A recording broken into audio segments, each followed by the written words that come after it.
Archiving started. All right, welcome everyone to Women in Science and Engineering. This is our third seminar of the semester. Welcome.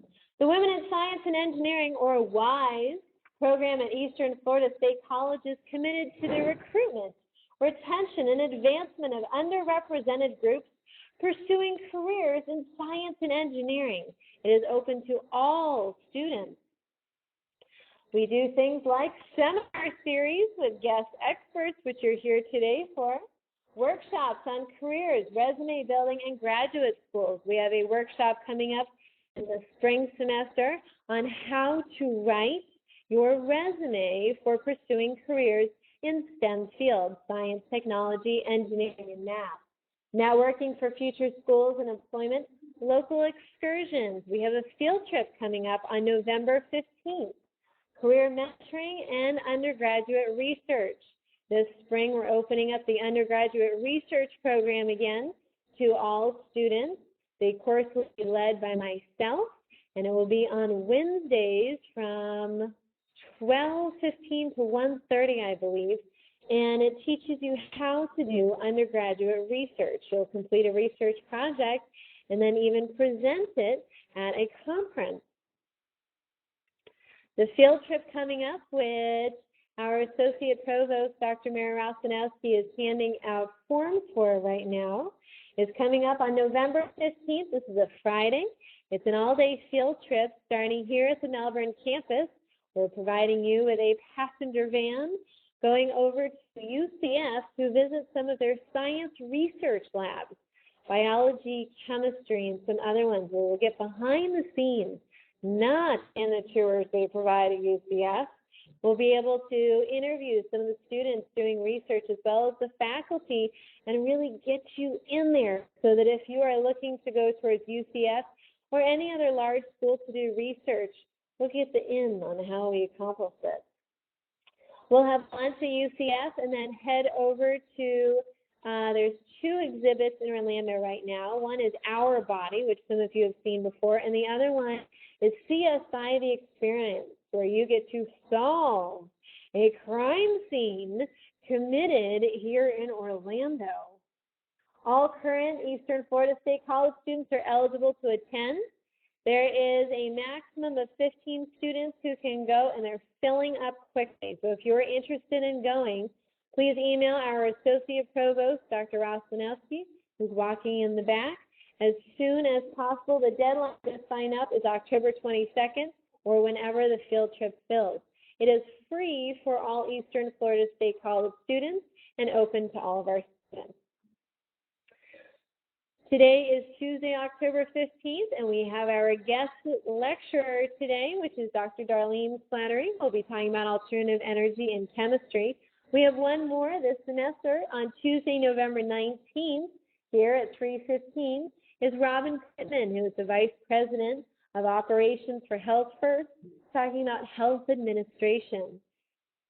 If you have any ideas, anything that you would like to see WiSE do for you, please contact Dr. Mary Rosanowski or myself, Dr. Ashley Spring in the Science Department.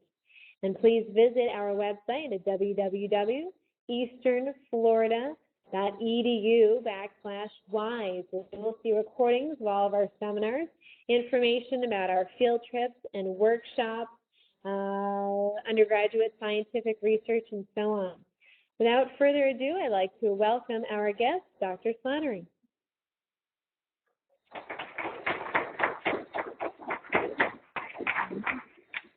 Thank you very much. Good afternoon, everyone. It's a real honor to be here today at Eastern Florida and to speak to you about one of my favorite subjects, alternative energy. Before I really go into talking about alternative energy, though, I'd like to give you a little bit of my background and how I got into the field. Certainly, with the doctor in my title, it's safe to assume that I'm a PhD in chemistry. I started my higher education at Brevard Community College in 1979 on the Cocoa campus. And after receiving my associate's degree, I transferred to the University of Central Florida and ultimately obtained both a bachelor's in chemistry and a master's in industrial chemistry from there before finally attending Florida Tech to receive my PhD. Now, that gives you the basic background of how I got my education. And it may lead you to believe, aha, this person probably always wanted to be a chemist all her life. That was probably a dream from the time she was a little child. She could imagine herself someday working in a chemistry lab. Well, that's far from the truth in this case. I grew up in Southern Oregon in the 1960s, and at that time, the accepted careers for women were usually teaching, nursing, or secretarial work. And my aspiration was to be an executive secretary, which in today's world is usually considered to be an administrative assistant. So as a result, in high school, I concentrated on courses that would help me in the business world. I took typing, shorthand, which I don't think anyone even takes anymore, and bookkeeping, which certainly wasn't a favorite of mine. However, I was preparing for a future working as a secretary. But you know what they say, plans are what you're making while life occurs. I'm actually a high school dropout. Now, I suppose I can be forgiven for that since I've gone on and gotten my education since that time. But at the beginning of my senior year in high school, I discovered that I was pregnant. In 1960, in Southern Oregon, that left few options and even fewer choices. My only two choices were that I either drop out of school immediately or I wait until my pregnancy became known and I would be expelled. Yes, in the 1960s, young ladies were not allowed to attend school if they were pregnant. In fact, teachers couldn't teach if they were pregnant. So my only real option was the decision. Am I dropping out today or am I going to be expelled in a month or two? And since I wasn't feeling really well in my early pregnancy, I decided that the best choice for me was to simply drop out of high school, which I promptly did.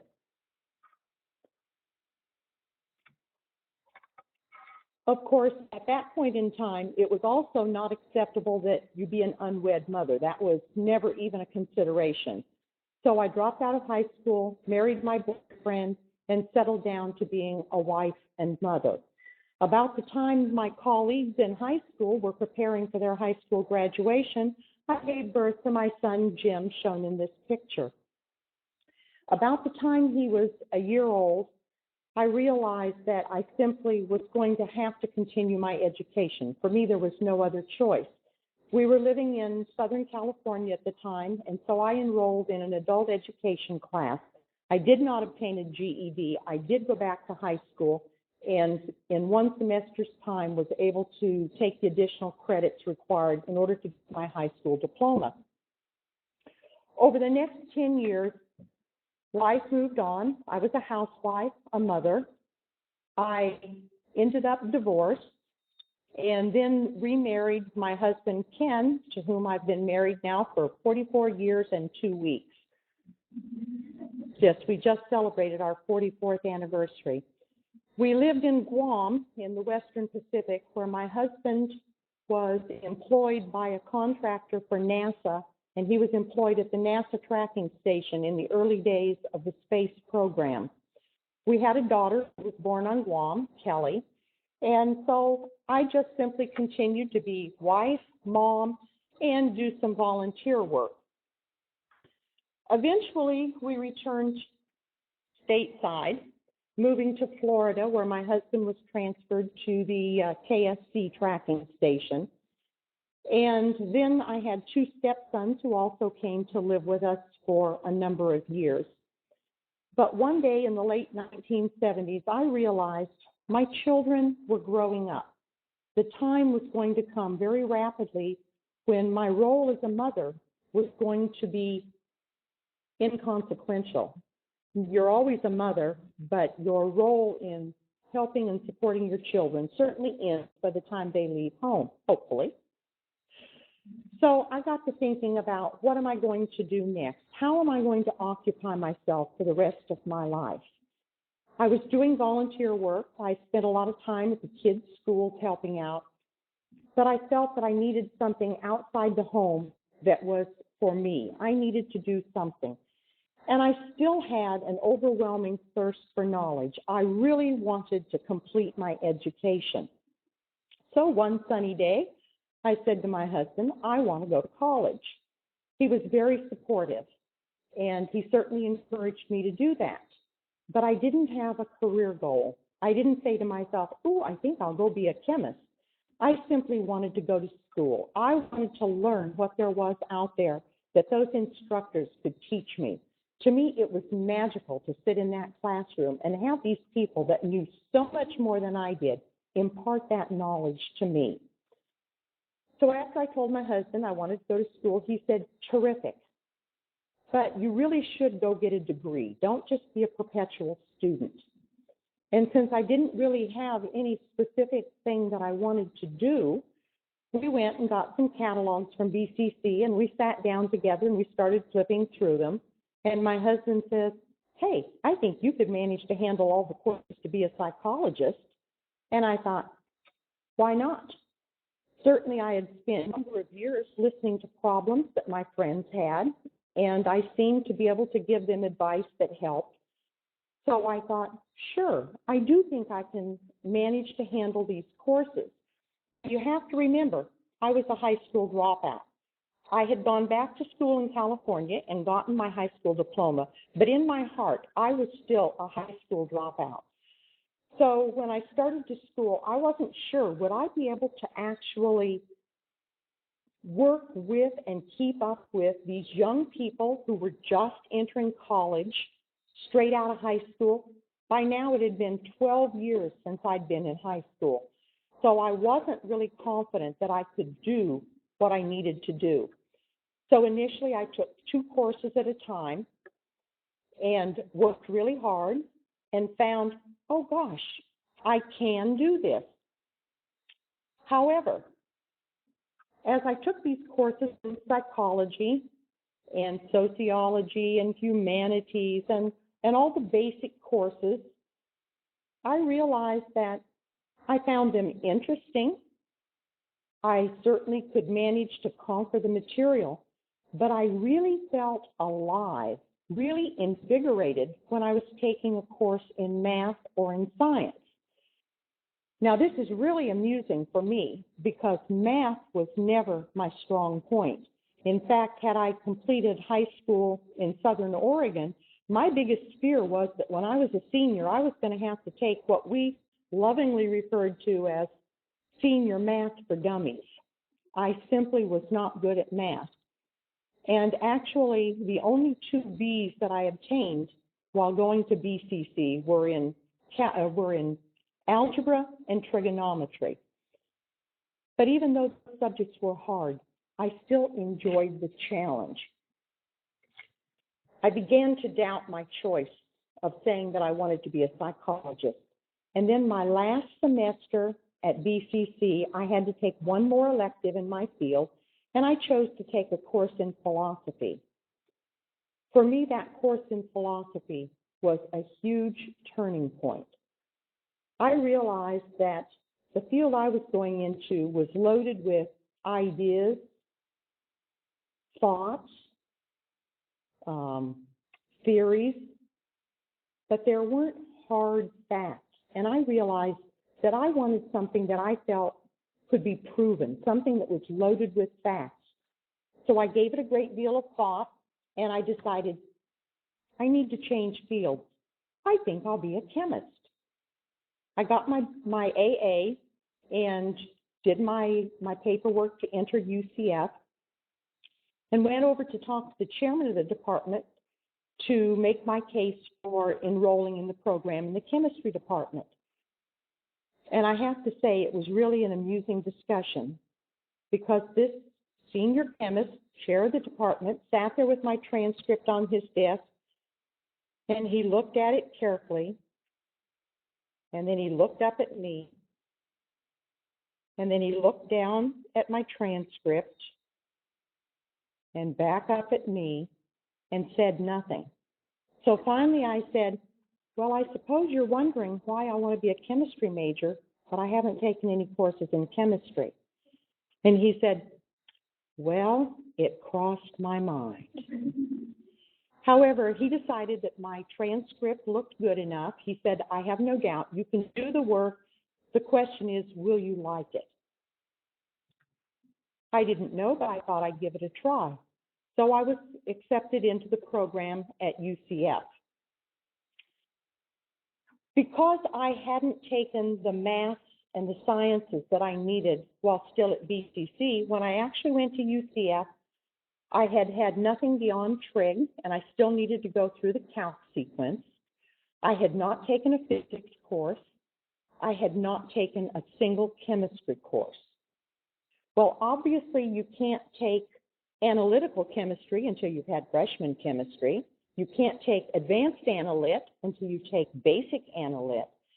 Therefore, my whole program had to be backed up, and I had to take things in sequence. As a result, it took me an additional 4 years beyond my AA to get my bachelor's. I didn't consider that to be terribly important.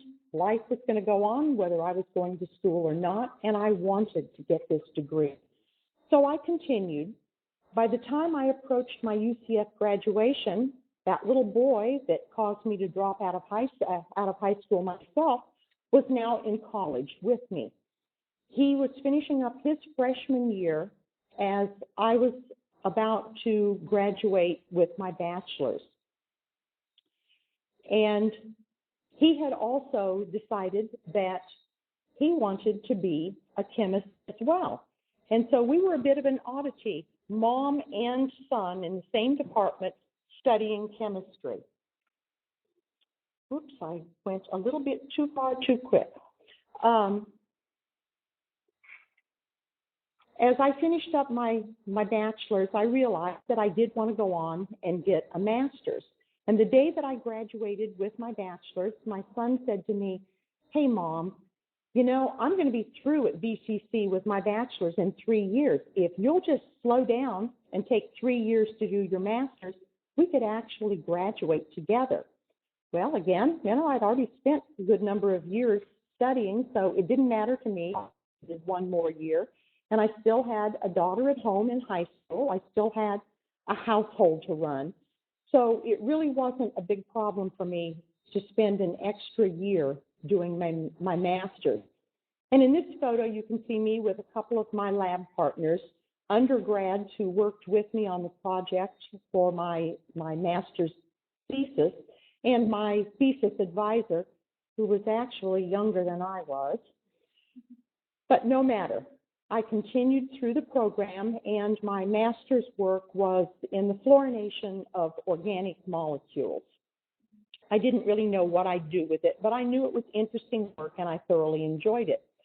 Well, one of my proudest days was the day that I got my master's. As I said, my son and I were a bit of a conversation piece in the department because we were mother and son, both pursuing chemistry. And so the chairman of the department called the administration and said, hey, you know, we have a mom and son graduating together next week, and they'll both be getting degrees in chemistry, one a master's, one a bachelor's. And so the administration contacted us and said, would you be willing to sit down with a reporter and let them interview you? I figured, why not?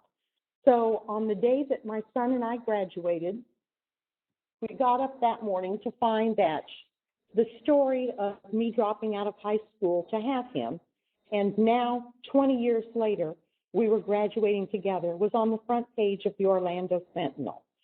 I can tell you, they said it was going to be on graduation day, so my husband went out and bought a paper, and he brought it home, and we're flipping through the whole thing, and it's like, well, there's no story in here. And then as we tossed the paper on the table, it was, oh, wow, below the fold, front page.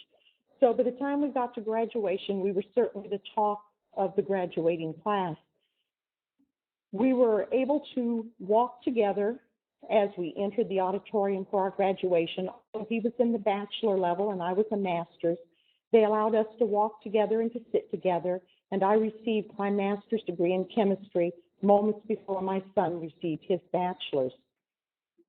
Having obtained his bachelor's, he decided to go on and work on his master's. And in fact, he continued at UCF and had my office in the chemistry department. He inherited all of my textbooks, and he even ended up doing research for the professor who had guided me through my graduate teaching experience. So we certainly kept it all a family affair. As for me, it was time to go to work. My dream at that point in time was to work at Kennedy Space Center. I just wanted to be a part of the space program. I applied for several jobs out there, was interviewed, but the first thing you need to understand when you start interviewing for jobs, everything takes forever. And so I hadn't gotten any callbacks yet on any of my applications when the chair of the chemistry department at UCF called me into his office and he said, "Hey, look, Darlene, Florida Solar is looking for a chemist. I really wish you'd go out and talk to them." Well, I never even heard of Florida Solar. Florida Solar Energy Center is actually a research institute of the University of Central Florida. However, our facility at that time was located in Cape Canaveral, so I'd never seen it, knew nothing about it. All I knew was solar energy. I don't think so. And so I said, no, I'm not interested. And Dr. Miles, the chair of the department, said, "Oh, I really, really would like you to do this as a favor to me." And since he'd been really helpful throughout my time at UCF, I thought, well, I owe it to him. I'll go out and talk to him. So I set up an appointment and I went out to FSEC and had my interview. And somewhere during that interview, I realized these people are really doing some interesting work. It may be the Florida Solar Energy Center, but it's really dedicated to research on energy of all kinds, not just solar energy. Oh, picture of son and mom graduating. So since I needed a job and they really wanted a chemist, they offered me a position at Florida Solar and I accepted it. I was the first scientist hired at Florida Solar. At that point in time, they had engineers, they had technicians, and they had support staff and an assortment of students. But there were no scientists. So I was the first scientist hired. In fact, when I was hired, they didn't tell me. I didn't think to ask. I didn't have a lab to work in. They were still building it. So the first 2 months or so I was at Florida Solar, I spent my time getting the background necessary to do the work that I was going to do at Florida Solar. A year later, our research group had grown. We had added 2 chemists and a physicist, and we still had the engineer who had hired me. So we were now a group of 5, but I was still the only woman. And furthermore, I was the only one in the research group without a PhD. Certainly, research, funded research especially, is dominated by men. I quickly figured out that if I was going to be able to compete and to get raises and to get promotions, I had to go back to school and get a PhD. So at that point in time, I went down and enrolled at Florida Tech, and it certainly was not an easy road. First of all, I continued to work 40 hours a week. I still had a household to manage. By that time, my kids were out of the house, but I still had a husband that I liked to see at least now and then. But I was determined I was going to get that PhD. Sometimes I felt like people were purposely throwing up roadblocks. First of all, there was no professor at FIT that was really interested in the area where I wanted to do my research. So I took coursework and kept hoping, and eventually they hired a young man from Germany, and his background was organometallics, and that meshed with what I wanted to do. So he took me on as a research student, and I began the path toward working on my dissertation. However, a year later, my research professor decided to return to Germany for a visit with his family, ran into immigration problems, and was gone for a year. During the year he was gone, things were changing in Washington, D.C., and our research was all funded by the Department of Energy. So somewhere along the way, the research that I had been doing and hoped to use for my dissertation was discontinued. That left me back at square one. I had to start all over again working on my research. Fortunately, a colleague had a project that was of interest to me, and he needed someone to work on it, so I began to work on his project. About that time, my research professor came back from Germany, and things were going along smoothly until the day I walked into a much like this, and he turns to me and he says, "Darlene, I've been offered a job in Minnesota, and I've accepted." Big whoop was my feeling. So there I was without a research professor. Fortunately, however, someone else in the department stepped up and agreed to take on my project and guide me the rest of the way through the program. So finally, I did obtain my PhD, and this is a picture of me with my research professor, the one who stepped in and took over, Dr. Baum.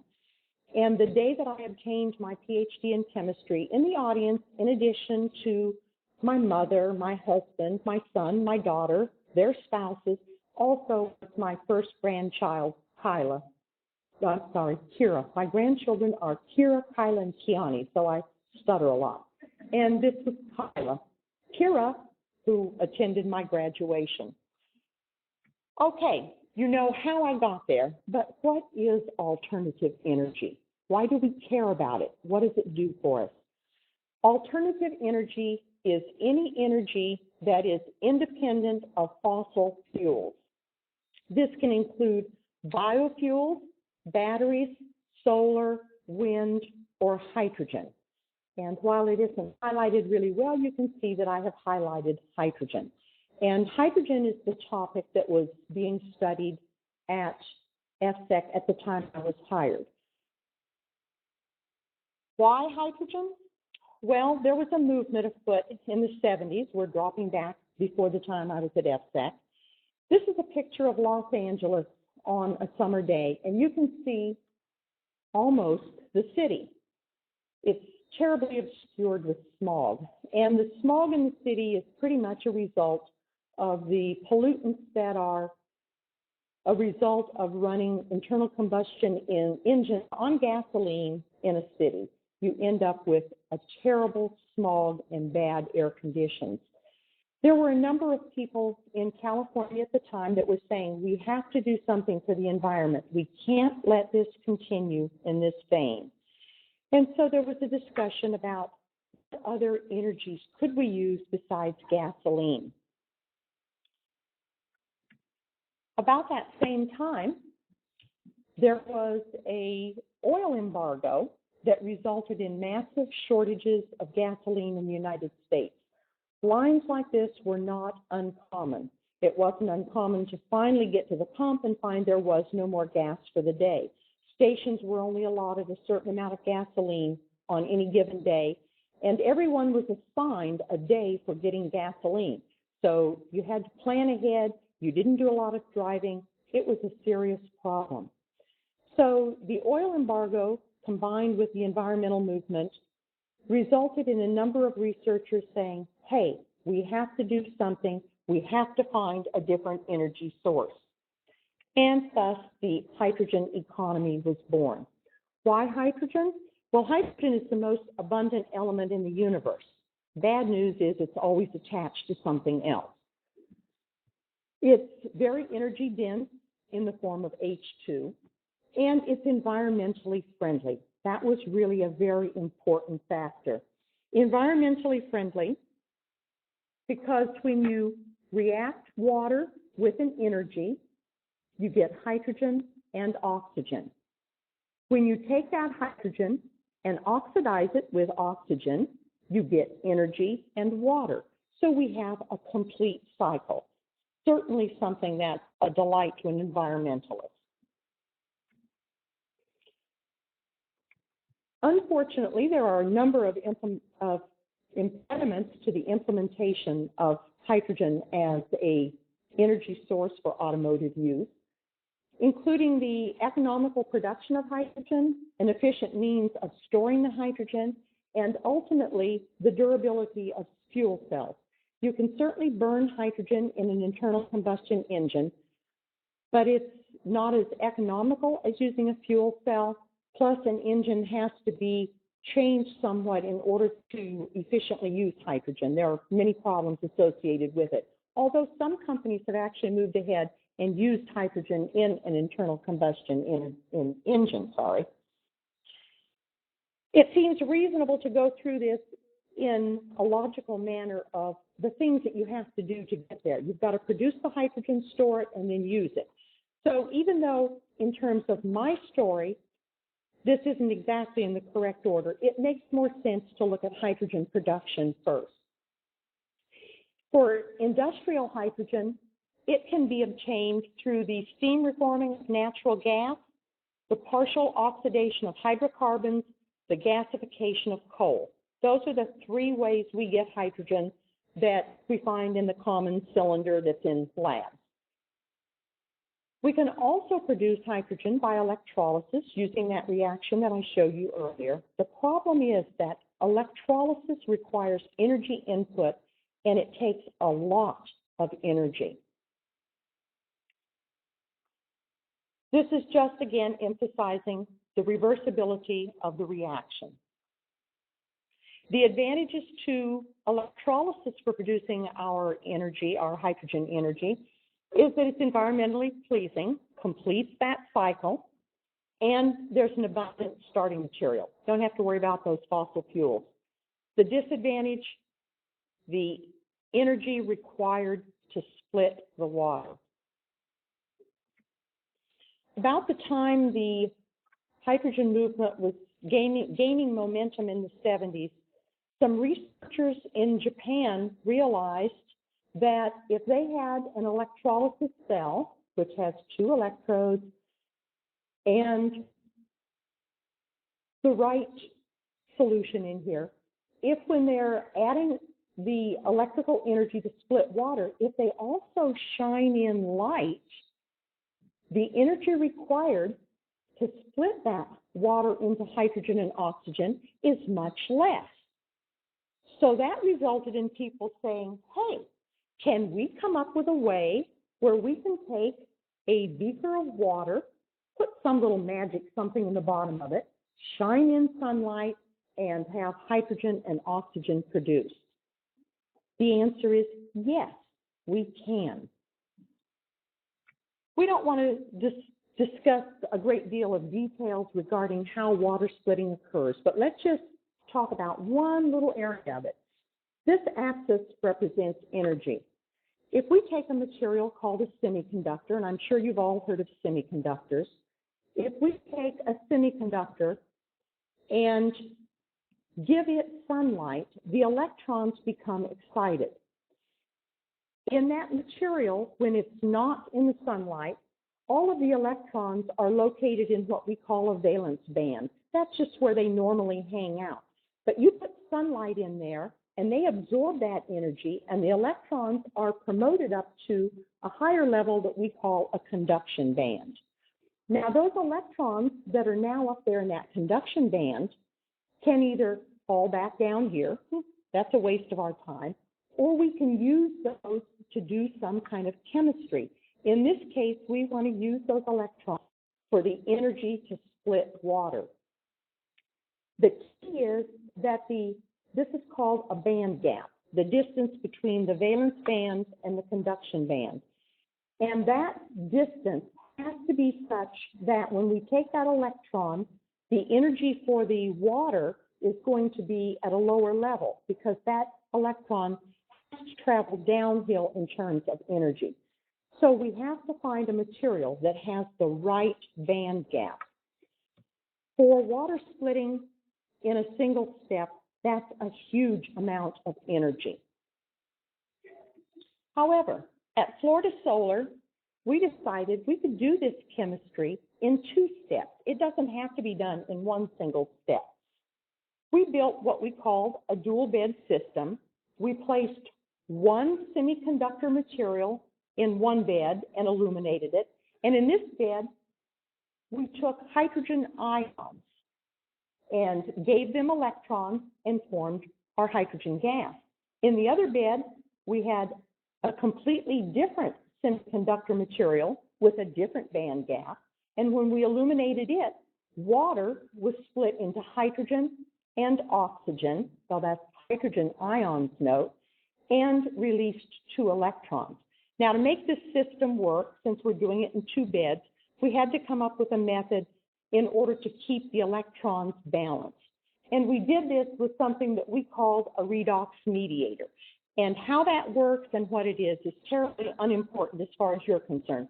Think of it as a little basket that we use to transport the electrons back and forth so that the ones that were produced over here could be used over here. Now, initially, when we built this system, in the side that was forming the oxygen, we were using a material called titanium dioxide. And in the bed where the hydrogen was produced, we were using indium phosphide. The problem is that indium phosphide and titanium dioxide are both light-colored materials. Now, our goal was to use the sunlight. Well, you know that if you go outside in Florida on a summer day and you're wearing a white shirt like this young man over here, he's going to be much cooler than the young lady over here in the dark-colored shirt. Why? Well, obviously, the sun's energy is absorbed more by the dark color than it is by the light color.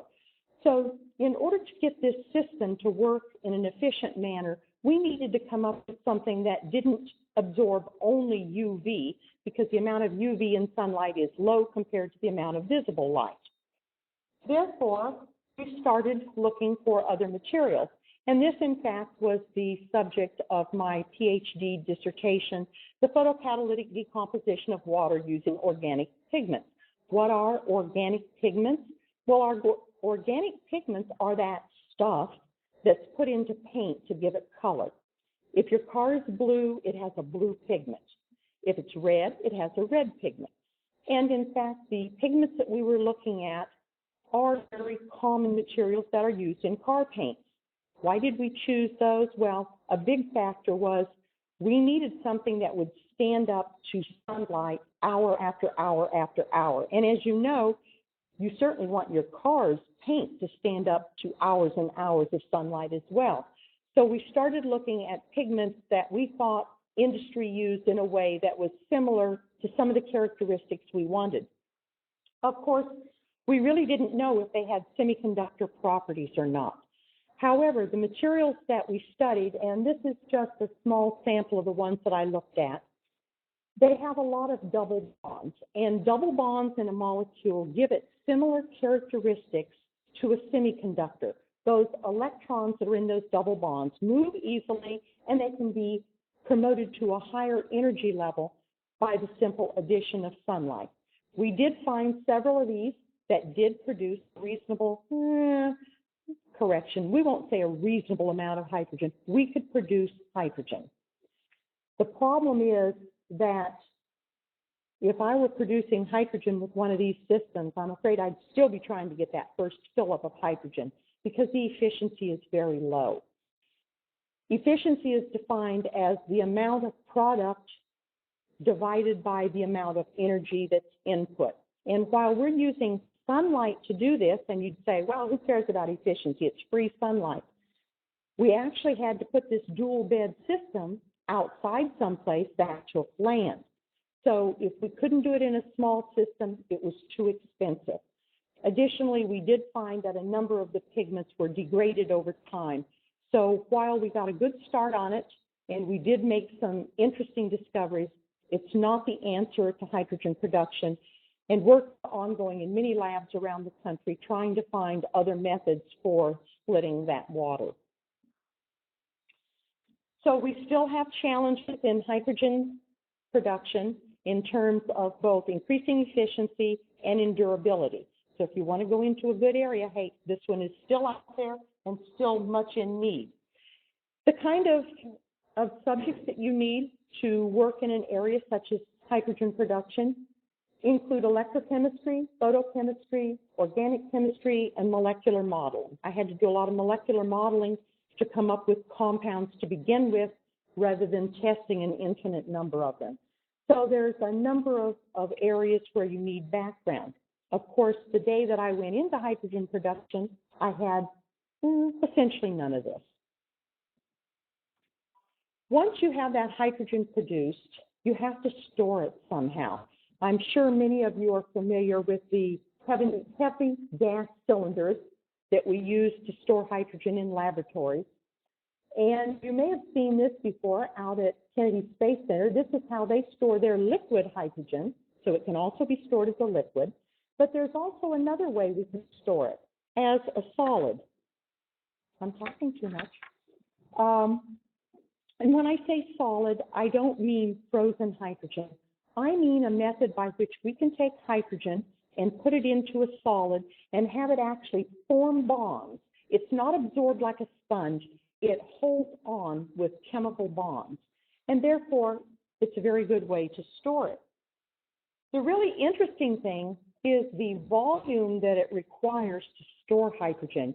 And in this comparison, we're looking at storing hydrogen gas at 300 psi. Now, of course, storing gas at 300 psi, it's not going to happen in one of these graduated cylinders. But to store 1 gram of hydrogen, we would be required to have a volume of 54 milliliters.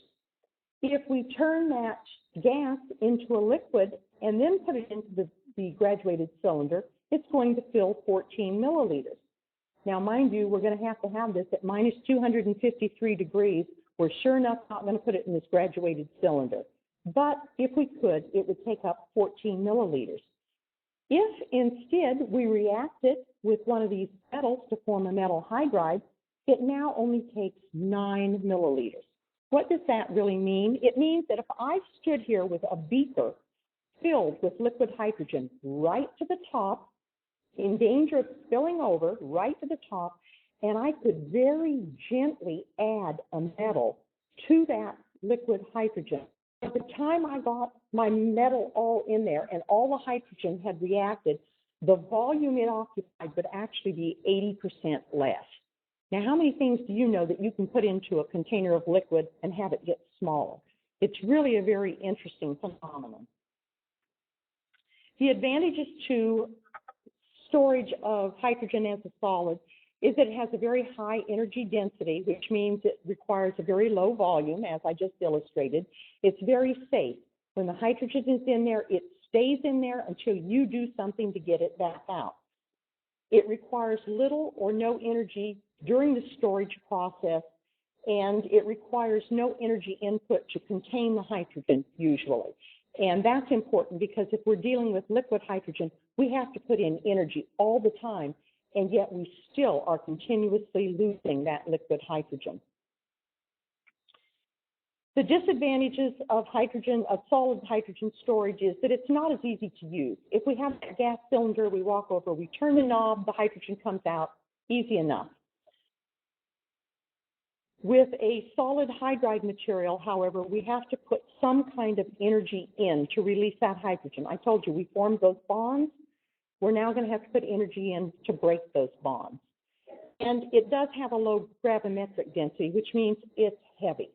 You know, hydrogen is pretty light stuff, the lightest element we have. So adding it to a metal is going to make it much, much heavier. Typically, we look at the kinds of storage. Traditional hydrides, many metals on the periodic table react with hydrogen. And we can break those down into 2 basic categories. In one category, they're very lightweight. That's like magnesium hydride. The downside is that magnesium hydride requires over 300 degrees C in order to release that hydrogen. If we're putting this into an automobile, the waste heat from the automobile is not enough to remove the hydrogen. So the lightweight hydrides simply won't do it. There are also room temperature hydrides that as soon as we reduce the pressure over them, the hydrogen very easily comes out. Unfortunately, those materials, such as lanthanum nickel hydride, are very heavy. If I want to use that as my hydrogen source for my car, I'm going to have to pull a trailer around behind me in order to have enough hydrogen to go 300 miles, and the Department of Energy considers 300 miles the standard distance we want to drive in between fill-ups. The rest of them we'll skip over because my work was primarily in the hydride arena, and that was the original job that I was hired to do at FSEC. It was to study methods by which we could store hydrogen, and we did a significant amount of work in magnesium hydride and then moved on to some other compounds. One that I do have to mention, though, is glass microspheres. It's an unusual form of storage, but I found it so interesting the first time I heard about it. It's primarily of interest to the military. If they take microspheres made out of glass, and they can have no imperfections in them, they must be perfect. They look like tiny little grains of sand. Under the proper conditions, they absorb hydrogen. So it's not really solid hydrogen, it's really compressed hydrogen, but the compression is so tiny in every one of those little spheres that when you do have spheres burst, it's irrelevant. There's just a few molecules of hydrogen there. The military looked at it because they could take these glass microspheres that look like fine sand, and they immobilized them on some kind of a sticky material, rolled them up like paper towels, and then they could use them out in the field for soldiers carrying fuel cells for energy packs. They could take these microspheres, this paper with microspheres on it, run it through a crusher, and as they did, the hydrogen was released and easily available. When they were through, they simply discarded it, so it's not really a reversible method, but it did work for military applications. The bottom line on storage is that there still is no ideal system. Compressed gas still seems to be the best option if we want to put it in our vehicles today. And the cars that are using the hydrogen and fuel cells, they are using either compressed or liquid, neither of which is ideal. And most people are uncomfortable with the idea of sitting in a car with a compressed cylinder behind their seat that's at 12,000 psi of hydrogen. In order to study metal hydrides or hydrogen storage in general, you need a good, strong background in materials chemistry and in thermodynamics. And the final area of hydrogen is the utilization. And the utilization is usually going to be with fuel cells.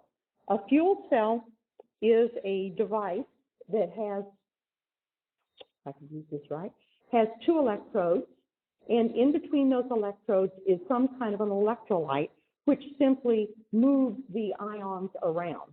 And as the hydrogen is fed into one side, it forms H pluses, goes through your electrolyte, meets up with some oxygen that's being fed on the other side, and in this process, water is formed and energy that you can then use for powering a car or whatever. At Florida Solar, we were especially interested in that electrolyte that's in the middle of a fuel cell. It's called a membrane, specifically a proton exchange membrane. And this is two different pieces. The difference in them is unimportant. But I know all of you know what a piece of saran wrap looks like. That's what this actually looks like, a piece of saran wrap. It's very fragile. You have to be careful with it.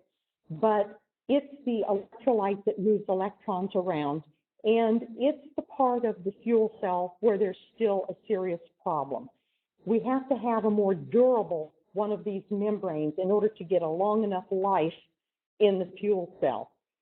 While my researchers in our program did spend some time developing a new membrane, and our membrane did perform better than the one that's commonly can be purchased, our real role in this program was actually as the lead organization for the Department of Energy in their high temperature membrane program.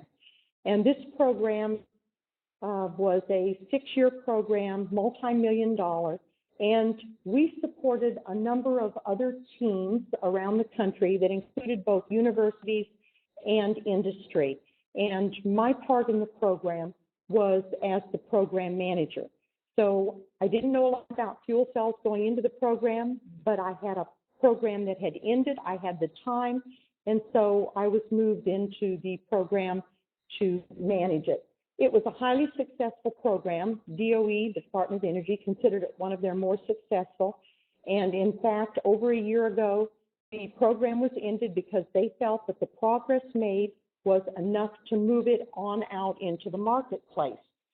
Now, our role in this program was to do the testing of the materials produced by these other universities, because many of those researchers were actually polymer chemists, and they had excellent reputations and backgrounds in polymer science, but they knew nothing about fuel cells.